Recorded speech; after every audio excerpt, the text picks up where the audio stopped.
नमस्कार, मेरे चैनल में बहुत बहुत स्वागत है। आज राम जी का शगुन बहुत पुराना शगुन है, आप लोगों को सुना रही हूँ। मेरे दादी का एक गीत है। सात बरना के सुगावा तो सुगावा सोहावन ए सुगा जाई के बोई थया डरिया तो डरिया सोहावन ए सुगा जाई के बोई थया डरिया तो डरिया सोहावन नव बरन केरा दुला तो दुला सोहावन नव बरन केरा दुला तो दुला सोहावन ए दुला जाई के बैठ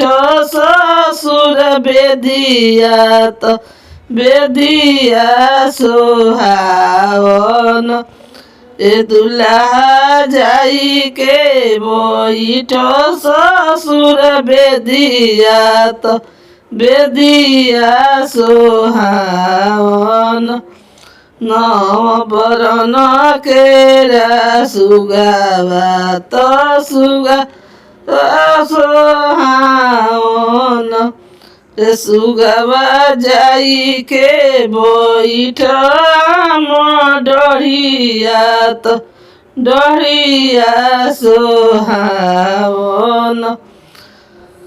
पहिला मगन सीता मांगली जाई विधि पुरैनी पहिला मगन सीता गली जाई विधि पुरैनी ए सीता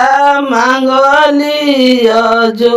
अयोध्या के राज सरजु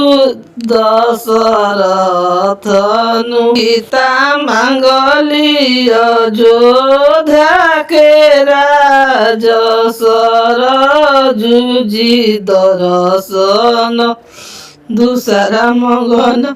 सीता मांगली जाई विधि पुरैनी सीता मांगली कोशिला ऐसन सास ससुर राजा दशरथ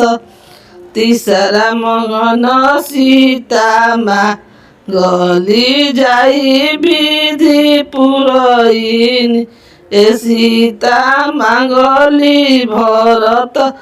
ऐसन भसुर गोतिनी संग बहिनी चौथा बरन सीता मांगली जाई विधि पुरैनी लक्ष्मण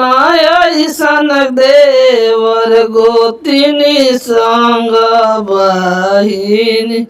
पांचवा बरन सीता मांगली जाई विधि पुरैनी ए सीता मांगली अवध सिंधु पुरुष राजा दशरथ पुरुष राजा राम मिलहु सखिया सले हर राम देखे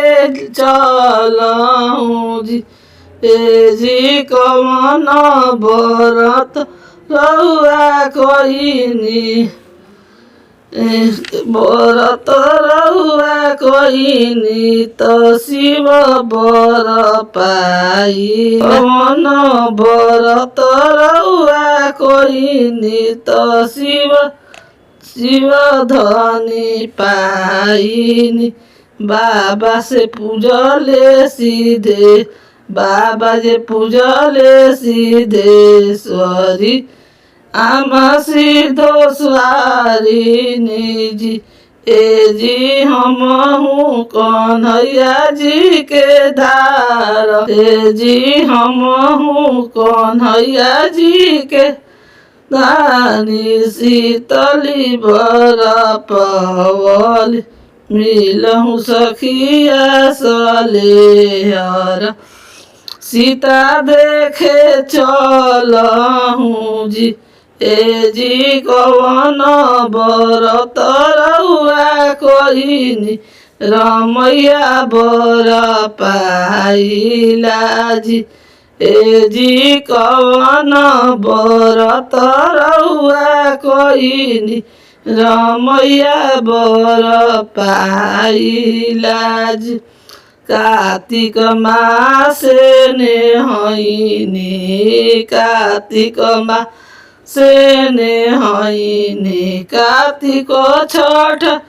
कहिनी जी, ए जी अगहन कनी एतवार, त राम बर पाइना जी, ए जी अगहन कनी एतवार, त शिव बर पाइना में पुड़िया पकाइला दूध में जाऊर जी,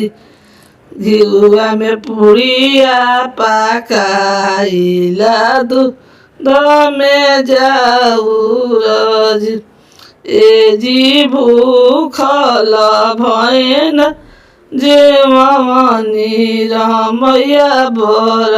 पाइला जी, ए जी भूखल भैन जेमा इन रमैया बर पाइला, आसन नद केली पल नाही हम धांगिला जी, शासन नद केली